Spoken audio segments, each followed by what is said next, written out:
Ladies and gentlemen, my name is Dietrich, and today I'm going to help you try to answer the age-old question. Should you buy a Honda CR-V or a Honda HR-V? Both models were completely redesigned for 2023, and once you get past the obvious differences in size and price, the details are strikingly similar. Since the HR-V only comes with a regular gasoline engine and not as a hybrid, at least in the US market where I am, and since I have driven the EXL versions of both of these new Hondas, that is what I am going to primarily focus on today.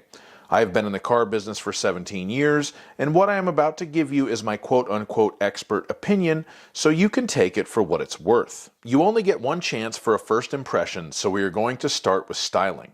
Both the CR-V and the HR-V are fresh designs, but the CR-V is largely an evolution of what was already a good-looking SUV, and the HR-V is a big departure from its old design, managing to look both sleeker and cooler, and larger and more substantial than the old HR-V all at once.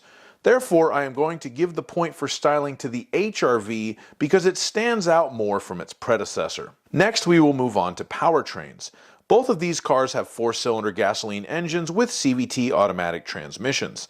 The HR-V has the 2-liter out of the base Honda Civic with 158 horsepower and 138 torque, and the CR-V has the 1.5-liter turbo out of the upgraded Civics with 190 horsepower and 179 torque. On paper, you'd think they'd be about equal, since the more powerful CR-V is also larger and heavier, but in practice, the meek torque of the HR-V is not quite good enough to move it onto the highway with authority, and since the little engine has to work so hard, you don't even see a big gain in fuel economy over the CR-V.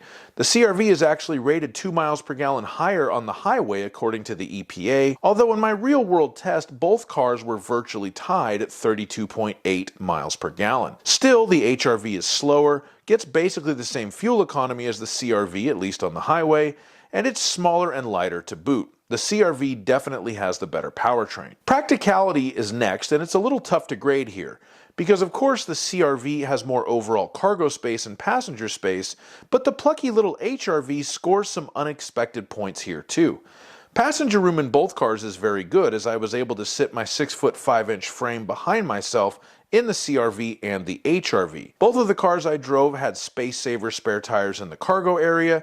They both had a hump in the cargo floor with the second row seat folded down, but it was more pronounced in the CR-V. The CR-V EXL I drove had rear air vents and a fold-down armrest for the backseat passengers, and the HR-V EXL had neither. However, I was much more fond of the cabin layout in the front of the HR-V, so I guess at the end of the day I can't choose between the two on practicality, so I'll give them each a point here, as they are both quite practical. When it comes to interior features, these cars are surprisingly well matched, at least in the EXL trims that I drove.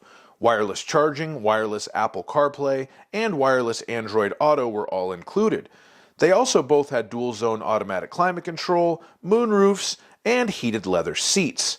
Since they are so darn similar, I have to give a point to each of them again. This really is a hard choice. When it comes to safety systems, I can basically copy and paste my last section.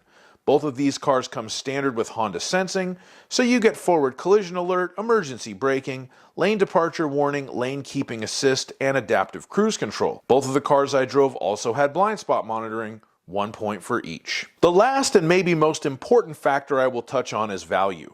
Since these cars are both so similar in feature content, we have to take price difference into consideration. As I said earlier, I'm comparing EXL models, and as near as I can tell, the HR-V EXL is about $5,500 less expensive based on the MSRP than a CR-V EXL.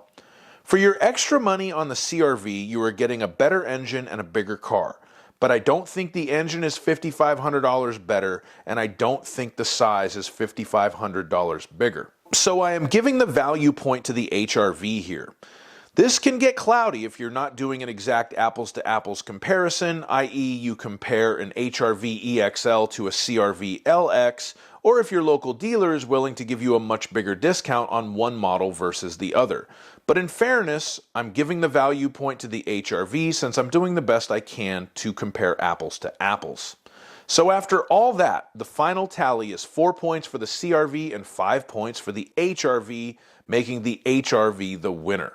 I'm actually really surprised by that because I remember not liking the HR-V at all when I drove it, specifically because I didn't think it had enough power, and I thought for the small amount of power it did have, it should have gotten better gas mileage. However, I still liked how it looks, it is very practical, and I recognize that most people buying a car like this aren't so concerned with performance and acceleration. So, the HR-V is the winner. Please leave me a comment and let me know if you agree with my assessment or not. Please like my video and subscribe to my YouTube channel, and have a great day. Bye-bye.